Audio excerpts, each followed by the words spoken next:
15ই August হচ্ছে ষড়যন্ত্র আর চক্রান্তের রাজনীতির এক নোংরা অধ্যায়। 75-এর এই দিনে আমরা শুধু বঙ্গবন্ধু মানুষটিকে আর তার পরিবারের সদস্যদেরই হারাইনি, হারিয়েছি যিনি বিশ্বের মানচিত্রে বাংলাদেশের স্থান তৈরি করেছিলেন। সেই স্বাধীনতার অনুপ্রেরণা হাজার বছরের শ্রেষ্ঠ বাঙালিকে। ইতিহাসের নৃশংস রাজনৈতিক হত্যাকাণ্ডের দিন 15ই আগস্ট। দায়মুক্তির অধ্যাদেশের মাধ্যমে বঙ্গবন্ধুর আত্মস্বীকৃত এসব খুনিকে বিচারের সম্মুখীন হওয়া থেকে রেহাই দেওয়া হয়েছিল। বিতর্ক আর বিভ্রান্তির চেষ্টা চলেছে দীর্ঘ সময় ধরে। শোক আর শঙ্কায় দিশেহারা গোটা জাতির প্রায় সবাই গুটিয়ে নিয়েছিল নিজেকে। অনেকে বলেন 1975 সালে বঙ্গবন্ধুকে সপরিবারে হত্যার পর বাংলাদেশে কোনো প্রতিবাদ হয়নি, উল্টো বিজয় উল্লাস করেছিল বাঙালি। কিন্তু এই ঢালাও তথ্য সত্য নয়, বরং ডাহা মিথ্যে। শুধু প্রতিবাদ নয়, দীর্ঘ 22 মাস রীতিমতো সশস্ত্র যুদ্ধ হয়েছিল প্রায় 7টি জেলায়। সেখানে অংশ নিয়েছিলেন প্রায় 12,000 বঙ্গবন্ধু প্রেমী বীর বাঙালি। 22 মাসের যুদ্ধে প্রায় 104 জন প্রতিরোধ যোদ্ধা শহীদ হয়েছিলেন। আহত হয়ে পঙ্গুত্ব বরণ করেছিলেন হাজারের বেশি মানুষ, 6,000-এর বেশি ধরাই পড়েছিল। সশস্ত্র যুদ্ধ করেছিলেন বঙ্গবীর কাদের সিদ্দিকী। বঙ্গবন্ধুকে সপরিবারে হত্যা করা হলে অনেক আওয়ামী লীগ নেতা যখন মোশতাক সরকারের মন্ত্রিসভায় যোগদান করেন, কাদের সিদ্দিকী সে সময় সশস্ত্র প্রতিরোধ যুদ্ধে ছিলেন এবং পরে একটা সময় ভারতে নির্বাসিত জীবন কাটিয়েছিলেন। প্রশ্ন হলো, এই জাতি আমরা কি পেরেছি বঙ্গবন্ধুকে, এই অসাধারণ দেশপ্রেমিক মানুষটিকে যথোপযুক্ত সম্মান দেখাতে? পেরেছি কি রাজনীতির ঊর্ধ্বে উঠে বঙ্গবন্ধুকে জাতির জনক হিসেবে সত্যিকারের সম্মান দিতে? পেরেছি কি আমরা হতভাগ্য জাতি বঙ্গবন্ধুর সকল ঘাতককে শাস্তি কার্যকর করতে এই বাংলায়? আজ আমার সাথে আছেন বঙ্গবীর কাদের সিদ্দিকী, বীর উত্তম, সভাপতি কৃষক শ্রমিক জনতা লীগ। আপনাকে অসংখ্য ধন্যবাদ আজকের এই অনুষ্ঠানে অংশ নেওয়ার জন্য। আজকে আসলে আমি আপনার কাছে সেই সময়ের ঘটনাগুলি শুনতে চাই, যদিও আপনি হয়তো বহুবার বলেছেন, তারপরেও আমরা নতুন প্রজন্ম আসছে, তাদের অনেক কিছু অন্ধকারে থেকে যায়। এবং আপনি বঙ্গবন্ধুর ডাকে দুবার সাড়া দিয়েছিলেন 71-এর মুক্তিযুদ্ধে, এবং তার পায়ের নিচে আপনি অস্ত্র সমর্পণ করেছিলেন একটা সময়। আবার বঙ্গবন্ধুকে সপরিবারে হত্যা করা হলে আপনি সশস্ত্র প্রতিরোধ যুদ্ধ করে তুলেছিলেন। এই যুদ্ধ যখন আপনি প্রতিরোধ যুদ্ধ গড়ে তোলেন, সেই সময়ের আপনার ঘটনাগুলো জানতে চাই। ব্যাপারটা কি পরিকল্পিত ছিল নাকি তীব্র মানসিক আঘাতে আপনি যুদ্ধটা শুরু করেছিলেন, আপনি এবং আপনারা? ধন্যবাদ আপনাকে। কিভাবে যেন গত বছরও ঠিক এই দিনে আপনার সামনে আমি হাজির হয়েছিলাম, যদিও সেদিন আপনি ছিলেন না, নয়েম নিজাম সেদিন ছিল। আজকে এসেছি, কি করে বলি। কাজী নজরুল ইসলাম একটি কবিতা লিখেছিলেন না, গান, সকালবেলার আমির রে ভাই, ফকির সন্ধ্যাবেলা। আমার জীবনটা কিন্তু ওই রকমের, বিকেল বেলার আমির রে ভাই, ফকির সকালবেলা। আজকে 14ই আগস্ট যদি বলা হয়, তাহলে 14ই আগস্ট গভীর রাত পর্যন্ত আমরা আমির ছিলাম, আমরা জনপ্রিয় ছিলাম, মানুষের প্রিয় ছিলাম। একজন মানুষ হিসাবে যা যা আশা করা যায় সমস্ত অস্তিত্ব তখন লালন করেছি, পালন করেছি, ধারণ করেছি। কিন্তু 15ই আগস্ট সকালবেলায় কিচ্ছু ছিল না, সর্বহারা। আমার সঙ্গে বঙ্গবন্ধুর 14ই আগস্ট রাত 1:40 দিকে দেখা হয়েছিল। করতে করতে গিয়েছিলাম, মা তখন এখনকার বঙ্গবন্ধু মেডিকেল বিশ্ববিদ্যালয়, তখন পিজি হাসপাতালে ছিলেন। মাকে দেখে ফেরার পথে অস্বাভাবিক কিছু অবস্থা দেখে আমি রক্ষী বাহিনীর হেডকোয়ার্টারে এসেছিলাম। সেখান থেকে রক্ষী বাহিনীর হেডকোয়ার্টার এক ডাইরেক্টর, পরিচালক শহীদ, তার সঙ্গে কথা হওয়ার প্রেক্ষিতে আমি বঙ্গবন্ধুর বাড়ি পর্যন্ত গিয়েছিলাম। আর বোধহয় এমন মানুষ পাওয়া যাবে না যে তার কর্মীরা, তার লোকেরা রাত 1:30, 2টার সময় ডেকে তাকে পায়, এমন পাওয়া যাবে না। আপনি আমাকে বলছেন যে আমি দুবার বঙ্গবন্ধুর আহ্বানে প্রতিরোধ করেছি বা যুদ্ধ করেছি। দুবার নয়, একবার। আরেকবার বঙ্গবন্ধুর কোনো আহ্বান ছিল না, তিনি তখন মারা গিয়েছিলেন। বিবেকের আহ্বানে, ভালোবাসার টানে, স্বাধীনতার টানে বঙ্গবন্ধুর জন্য প্রতিরোধ করেছিলাম। আসলে আমার মৃত্যু 15ই আগস্ট বঙ্গবন্ধুর সাথেই হয়ে গেছে। আমার কর্মজীবন, আমার রাজনৈতিক জীবন, আমার সামাজিক জীবন সবকিছুই তার সঙ্গেই চলে গেছে। অনেকের অনেক ক্ষতি হয়েছে, জাতির তো প্রচন্ড ক্ষতি হয়েছে। আমার ক্ষতি তার চেয়ে একেবারে কম নয়। হ্যাঁ, আল্লাহ জীবন দিয়েছেন, আল্লাহ জীবন নেবেন, সেই জীবনটা আমি বয়ে বেড়াচ্ছি। কর্মজীবন, কর্মীর জীবন আমার নেই, হারিয়ে ফেলেছি। আজকে আপনার কাছে এসেছি, আপনি যা খুশি প্রশ্ন করলে আমি উত্তর দেব। না, আমি সেই সময় সশস্ত্র যুদ্ধের কথাগুলো জানতে চাই। আপনি বললেন যে সেদিন 14ই আগস্ট আপনি অনেক ভাগ্যবান যে আপনি রাত 1:30টার সময় তার সাথে দেখা করতে পেরেছেন। আপনি শুনেন আমার দুটি কথা। এখন মাঝে মাঝে মনে হয় আমি কি করলাম, কিছুই করিনি। এই 2-3 দিন যাবৎ জেনারেল শফিউল্লাহর প্রায় সব চ্যানেলে ইন্টারভিউ দেখছেন? সব চ্যানেলে ইন্টারভিউ দেখছি।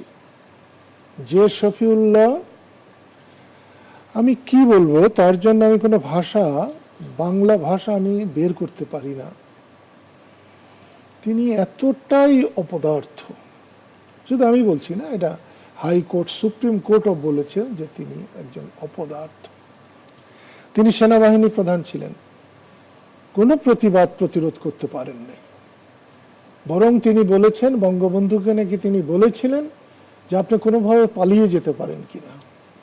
শুধু এই কথার জন্যেই তার ফাঁসি হওয়া উচিত ছিল, কিন্তু আমরা তাকে তিরস্কার করি নাই, পুরস্কার দিয়েছি।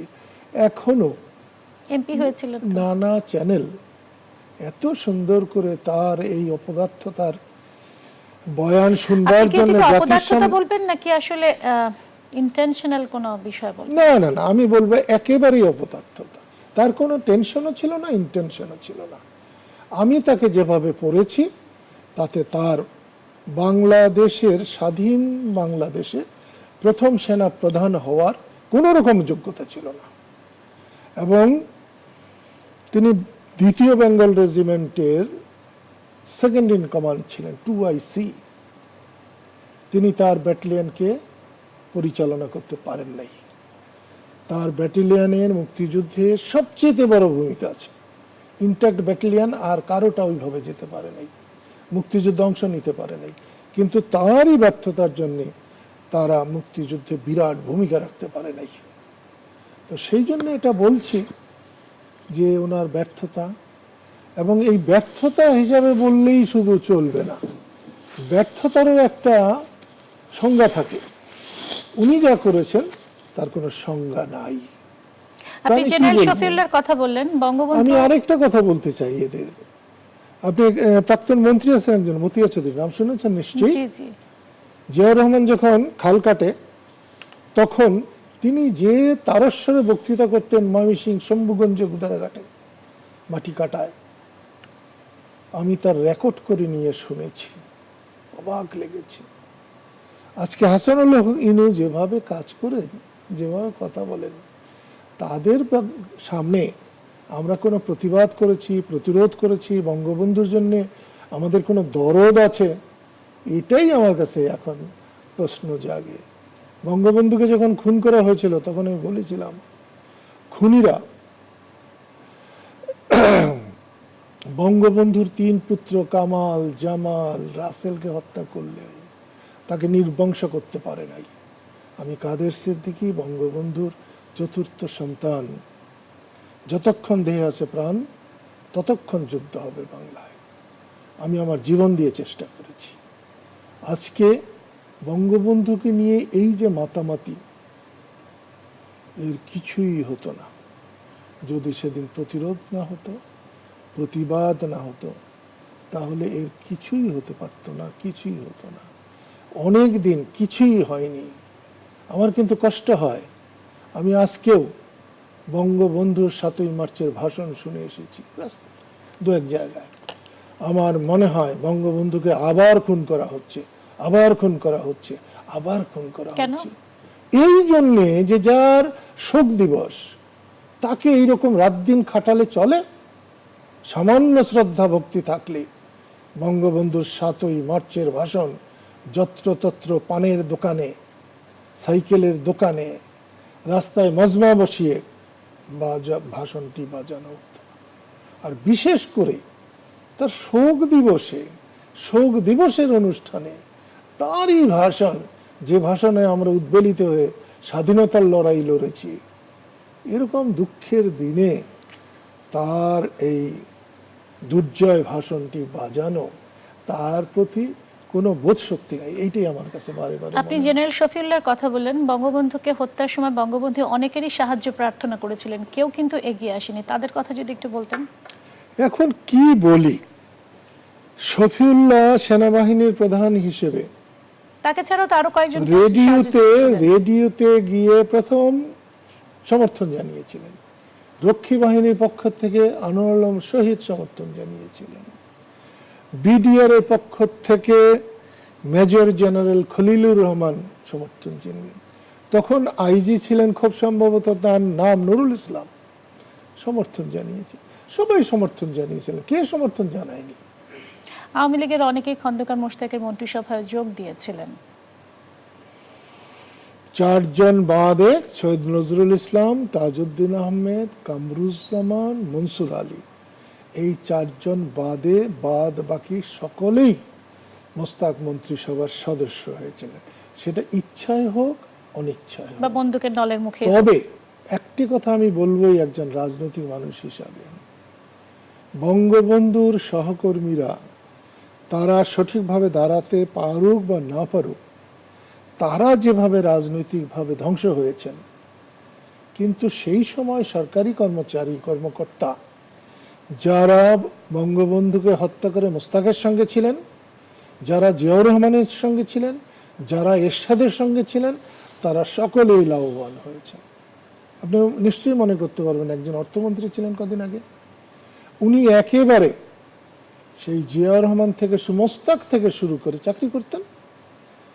মোশতাক থেকে শুরু করে জিয়াউর রহমান, এরশাদ, খালেদা জিয়া সবার সময় চাকরি করে, আবার আমার বোনের সময়ও তিনি দাপটে অর্থমন্ত্রীর পদ তিনি।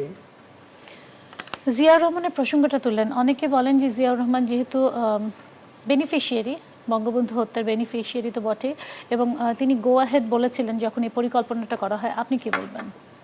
শোনেন, চিত হয়ে থুতু ছুড়লে থুতুটা ঘুরে এসে বুকের উপরে পড়ে। যারা বলেছে খালেদা জিয়া বেনিফিশিয়ারি, অবশ্যম্ভাবী সত্য যে খালেদা জিয়া হত্যার পরে এখনকার যে জিনিস সুযোগগুলো, 3 বার প্রধানমন্ত্রী হয়েছেন, আরো সুযোগগুলো তার আছে। ওই একই কথা কি জিয়াউর রহমানের লোকেরা বলতে পারবে না? আমার বোনও তো, তিনি আজকে প্রধানমন্ত্রী হয়েছেন, এবং শুধু প্রধানমন্ত্রী নন, সর্বময় ক্ষমতা তার হাতে এসেছে। বেনিফিশিয়ারি অর্থে শুধু নয়, যদি বলেন গো আহেড। আমি কথাটা শেষ করি। আমি কারো ঝোল টেনে কথা বলি না, কারো পক্ষ নিয়ে আমার এখন আর কথা বলার, এখন আমার যাওয়ার সময়। আমি কাকে ভয় করব?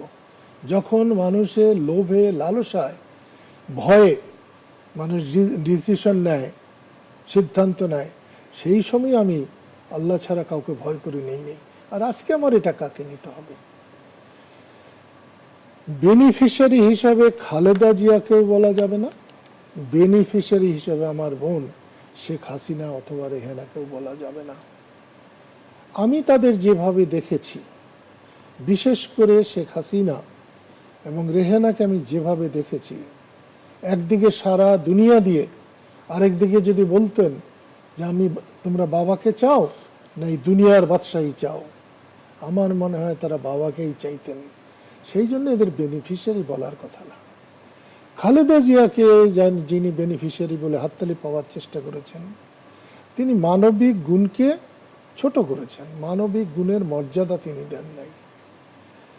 যখন খালেদা জিয়ার কাছে জিয়াউর রহমানের মৃত্যুর সংবাদ এসেছে, সেটা খুব প্রিয় মনে হয় নাই, বড় কষ্টের মনে হয়েছে। আমি বলছি জিয়াউর রহমানকে বেনিফিশিয়ারি হিসেবে তাদের বহু কষ্ট করে আসতে হয়েছে।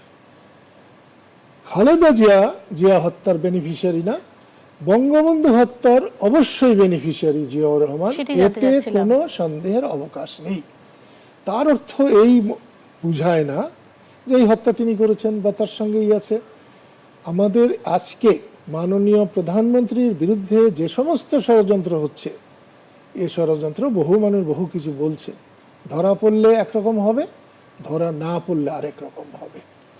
আপনি 14ই আগস্ট রাত 1:30টার সময় বঙ্গবন্ধুর সাথে দেখা করেছিলেন এবং বঙ্গবন্ধুকে তার আগে ভারতীয় গোয়েন্দা সংস্থা সতর্ক করেছিল, প্রধানমন্ত্রী সেই সময় ইন্দিরা গান্ধী সতর্ক করেছিলেন, ফিদেল ক্যাস্ট্রো সতর্ক করেছিলেন, আমরা যতটুকু জানি। আপনারা কি কেউ কোনো আভাস পেয়েছিলেন বা বঙ্গবন্ধু মানে উড়িয়ে দিয়েছিলেন বিষয়গুলো? শোনেন, একটা দেশে যখন এরকম একটা দেশ বিপ্লবের মধ্য দিয়ে এসেছে, বাংলাদেশের স্বাধীনতা, এটা হচ্ছে কিসিঞ্জারের পরাজয়, আমেরিকার পরাজয়, চীনের পরাজয়। তারা বলেছেও বাংলাদেশের স্বাধীনতা শুধু রক্ত দিয়ে আমরা এনেছি।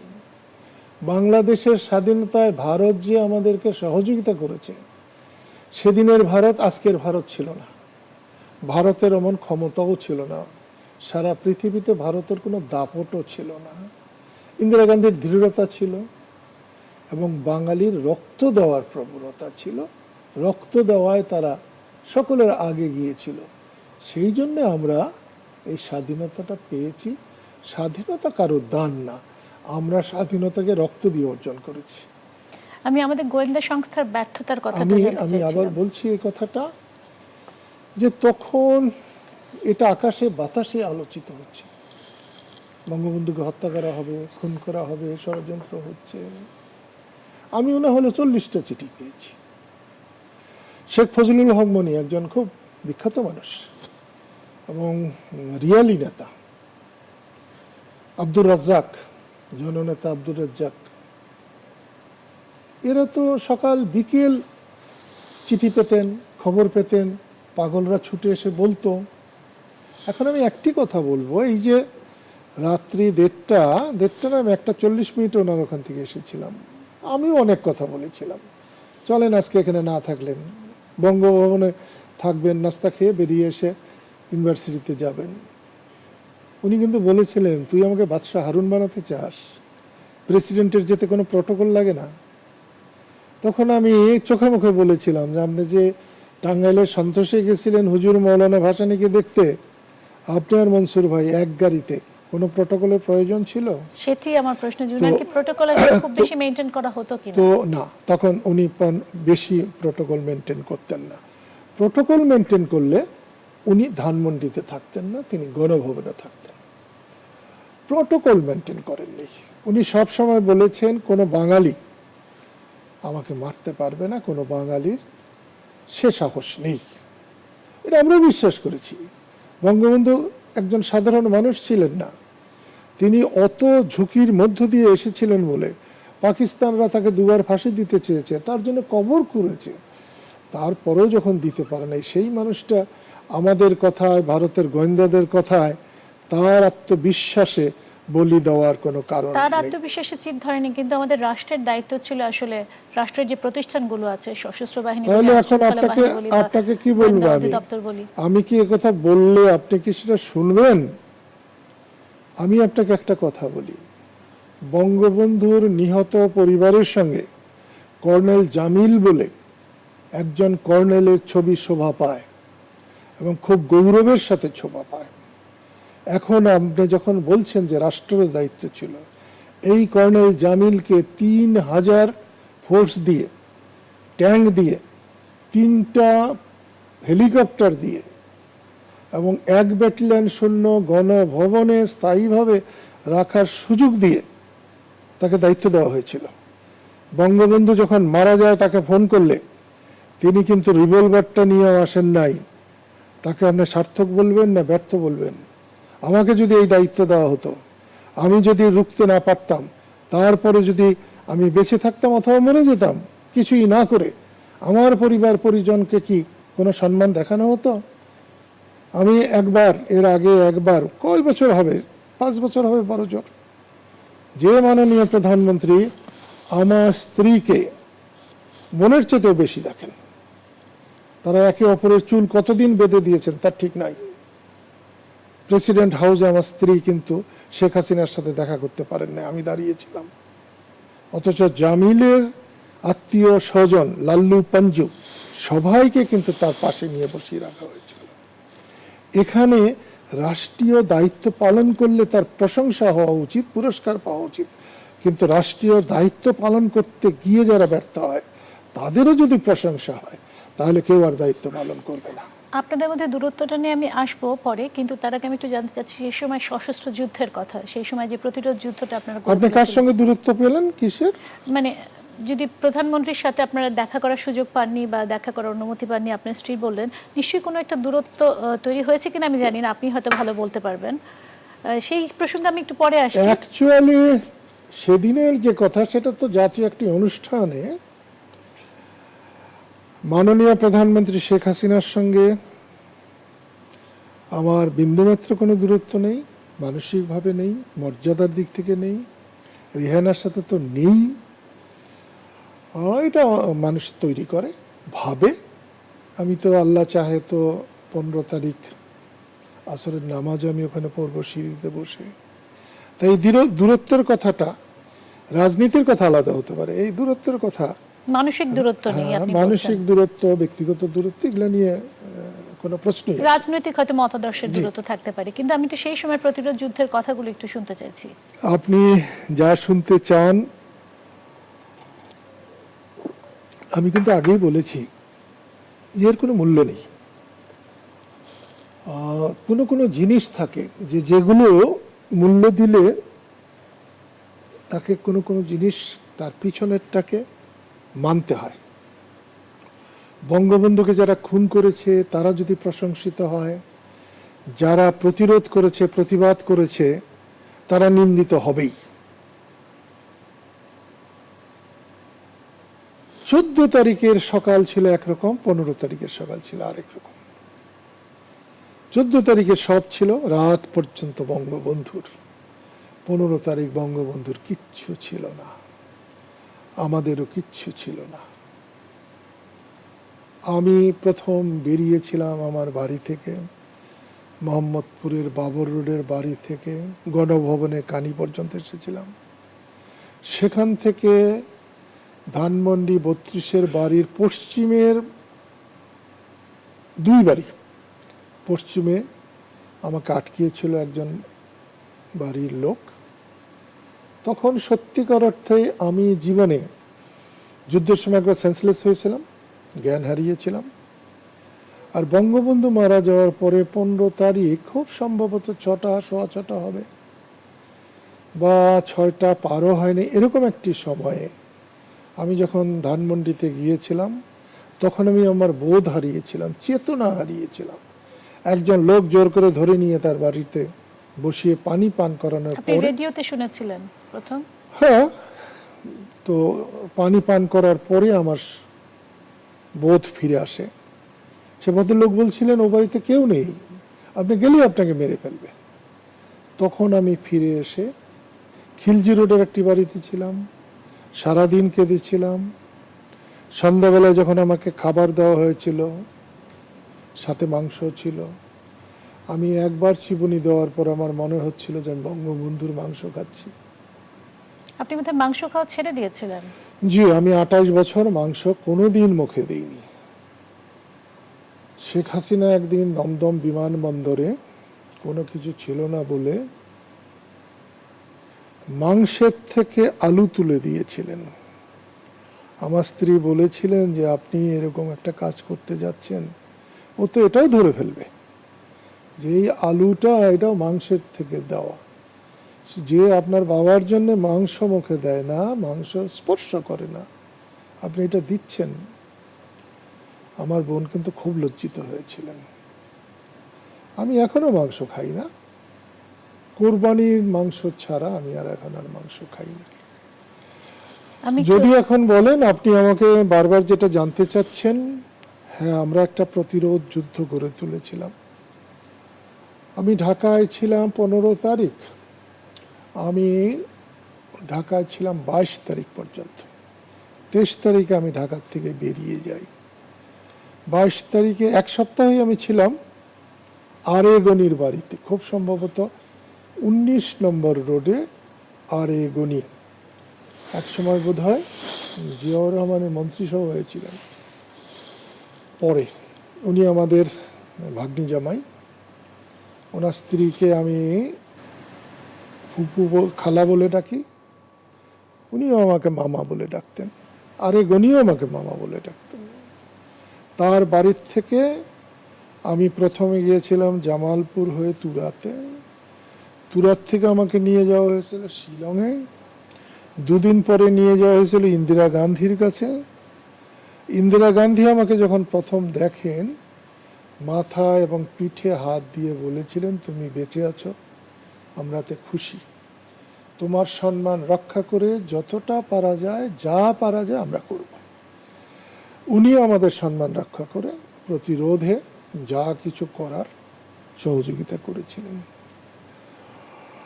আমাদের অনেক নেতারা ছিলেন, যেমন এস এম আলেক, আবু সাইদ, আনোয়ার হোসেন, রওশন আলী, লতিফ সিদ্দিকী, এরকম আরও 25-30 জন গিয়েছিলেন, ভারতে আশ্রয় নিয়েছিলেন। তারা তাদের শেষ পর্যন্ত চেষ্টা করেছেন, আমরাও চেষ্টা করেছি। 77 সালে ভারতে সরকার পরিবর্তন হওয়ার পরে, ইন্দিরা গান্ধীর পরিবর্তনের পরে জনতা পার্টি যখন প্রতিষ্ঠা হয় এবং মুরারজি দেশাই প্রধানমন্ত্রী হন, তখন আমাদের উপর বিপদ নেমে আসে। কারণ মুরারজি দেশাই ইন্দিরা গান্ধীকে একেবারেই মানুষ বলে মানতেন না, মনেও করতেন না। এবং প্রায় 30 বছর পর ভারতে কংগ্রেসের বাইরে ক্ষমতা যাওয়ায় তারা অনেকেই মনে করতেন যে এটা দ্বিতীয়বার ভারত স্বাধীন হলো। এটা আমাদের উপরে সেই জুলুমটা এসেছিল। যেহেতু ইন্দিরা গান্ধী আমাদেরকে সমর্থন করেছিলেন, যেহেতু ইন্দিরা গান্ধীর বাংলাদেশের স্বাধীনতায় বিরাট ভূমিকা আছে, সেই জন্যে মুরারজি দেশাই খুব ক্ষুব্ধ ছিলেন। এবং তার ক্ষুব্ধতার হাত থেকে বাঁচবার জন্য আমি পাটনা গিয়েছিলাম। এতে আমার মাঝে মাঝে মনে হতো নবাব সিরাজউদ্দৌলা পাটনায় যাওয়ার জন্য চেষ্টা করেছিলেন, যেতে পারেন নাই, ব্যর্থ হয়ে নিহত হয়েছিলেন। আমি কিন্তু পাটনা যেতে পেরেছিলাম। এবং সর্বোদয় নেতা জয়প্রকাশ নারায়ণ, আমি তো মহাত্মা গান্ধীকে দেখি নাই, আমি দ্বিতীয় গান্ধীকে দেখেছি। এত বড় মাপের মানুষ খুব কম হয়। খুব সম্ভবত 1930-31 সালের দিকে উনি পালিয়ে ঢাকার ঠাটারুর বাজারে ছিলেন প্রায় 3 বছর, এবং উনি বাঙালি মেয়ে বিয়ে করেছিলেন। এবং বাংলাদেশের মুক্তিযুদ্ধে ইন্দিরা গান্ধীর বিশেষ দূত হিসাবে উনি সারা পৃথিবী ঘুরে বেরিয়েছিলেন। এই জন্যে বাংলাদেশের স্বাধীনতাকামীদের প্রতি ওনার প্রচণ্ড দরদ ছিল। সেই দরদের কারণেই মুরারজি দেশাইর খড়গ হস্তের হাত থেকে বা নিচে থেকে আমরা বেঁচে গিয়েছিলাম। সে বাঁচাটা কিন্তু আমাদের মাননীয় প্রধানমন্ত্রী জননেত্রী শেখ হাসিনাও বেঁচেছিলেন। এই ঘটনাটা 77 সালের, উনি কিন্তু দেশে ফিরেছেন 81 সালে। সেই জন্য তারপরেও যে 3-4টি বছর, এটা ওই কারণে জয়প্রকাশ নারায়ণের কারণে এবং তার ভারতব্যাপী বিশাল প্রভাবের কারণে আমরা অত সময় থাকতে পেরেছি। আমি 90 সাল পর্যন্ত ছিলাম, নেত্রী 81 সাল পর্যন্ত ছিলেন, আরো নেতারা অনেকে 82-83 সাল পর্যন্ত ছিলেন। এই সুযোগটা জয়প্রকাশ নারায়ণের জন্য। মানে ভারত সরকারের সাথে যেহেতু মোরারজি দেশাই ইন্দিরা গান্ধীর প্রতিপক্ষ ছিলেন, এবং সেই সময় বাংলাদেশের সাথে বোধহয় জিয়াউর রহমান সরকারের সাথে বোধহয় তাদের একটা ভালো সম্পর্ক ছিল, যার জন্য আপনার একটা চাপের মধ্যে পড়ে গিয়েছিলেন। সম্ভবত উনি নন অ্যালায়েন্স অথবা জোট নিরপেক্ষ সম্মেলনে জিয়াউর রহমান লন্ডনে গিয়েছিলেন। সেইখানে মুরারজি দেশাইয়ের সঙ্গে জিয়াউর রহমানের একটা প্যাক্ট হয়েছিল।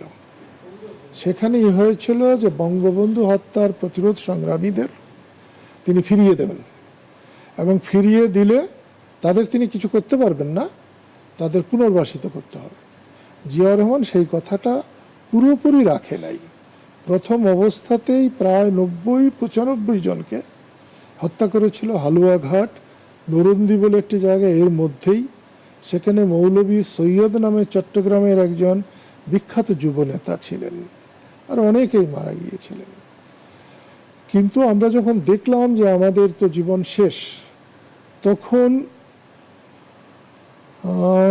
নেতাজি সুভাষ বোসের একজন সহকর্মী সমর গুহ এমপি, তখন উনি এমপি ছিলেন, তিনি আমাকে জয়প্রকাশ নারায়ণের কাছে পাটনায় নিয়ে গিয়েছিলেন।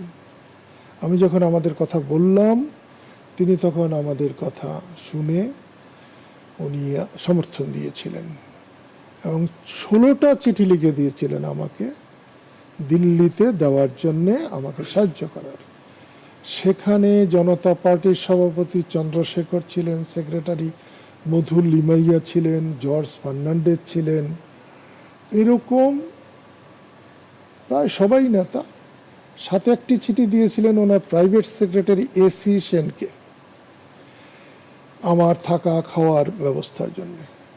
যে বাড়িতে আমি 12 বছর যখন খুশি তখন আমার বাড়ির মতো থেকে এসেছি এসি সেনের বাড়িতে। তার স্ত্রী ডক্টর শীলা সেন অভাবনীয় একজন মানুষ, যে বাড়িতে বাংলাদেশের কোনো নেতা নাই যে যায় নাই, এমনকি মাননীয় প্রধানমন্ত্রী না হলেও 3 বার সেখানে তার গিয়েছিলেন। বাড়িতে গিয়ে খাবার আমি খেয়েছেন। অনুষ্ঠানের এই পর্যায়ে আপনার কাছে ক্ষমা চেয়ে একটা বিরতি নিচ্ছি, কারণ অনুষ্ঠানের একটা নিয়ম আছে, আমাকে একটা বিরতি নিতে হবে। বিরতির পরও আপনার কাছে আমার বেশ কিছু প্রশ্ন আছে। একটা বিরতি নিচ্ছি এখন।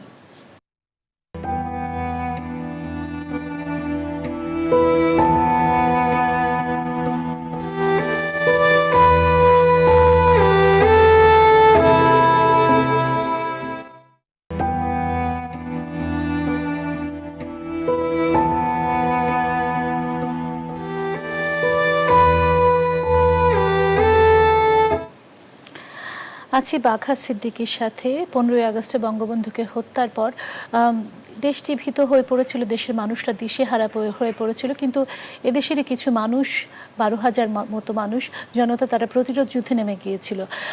আমাদের সাথে কাদের সিদ্দিকী আছেন, তার সাথে কথা বলছিলাম, তার প্রতিরোধ যুদ্ধের কথা, নির্বাসনের কথা শুনছিলাম। কিন্তু আমি একটা প্রসঙ্গে একটু আসতে চাই।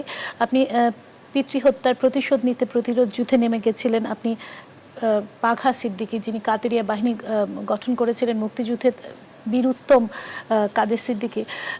আমার প্রশ্নটা হচ্ছে এখানে যে বঙ্গবন্ধু হত্যার বেনিফিশিয়ারি দল জিয়াউর রহমান যদি বলি, তাদের সাথে জোট করার সময় তখন মনে হয়নি যে রাজনৈতিক মানে যে কারণেই হোক সেটি খারাপ লাগেনি? কারণ আপনার পিতৃহত্যার প্রতিশোধ নিতে গেছিলেন। আপনি মনে হয় ভুল করছেন। আমরা জিয়াউর রহমানের দল বা জিয়াউর রহমানের সাথে কখনো কোনো জোট করিনি।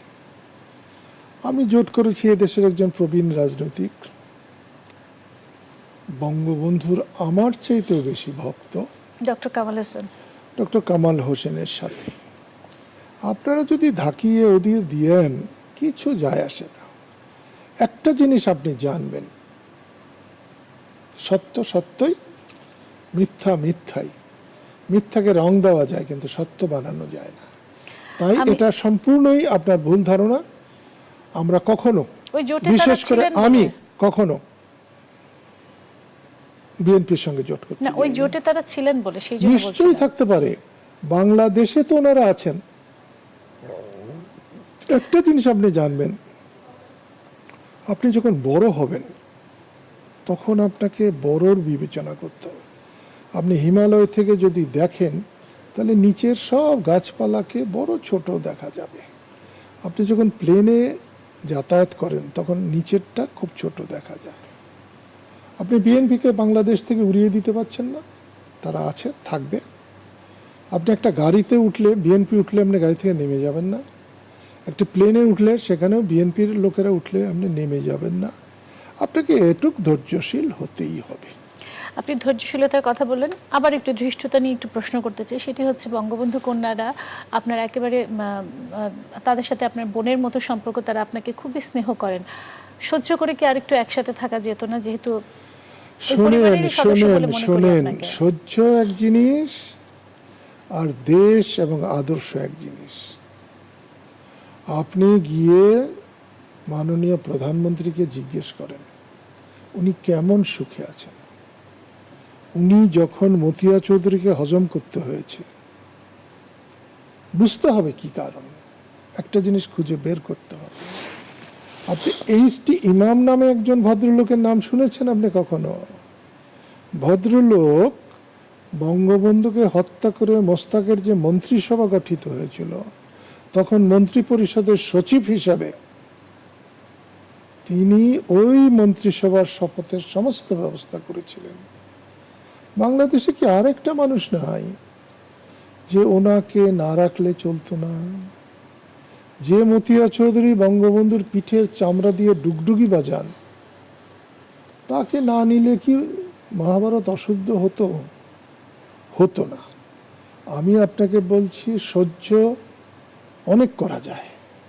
আমি সহ্য করছি না? নিশ্চয়ই করছি।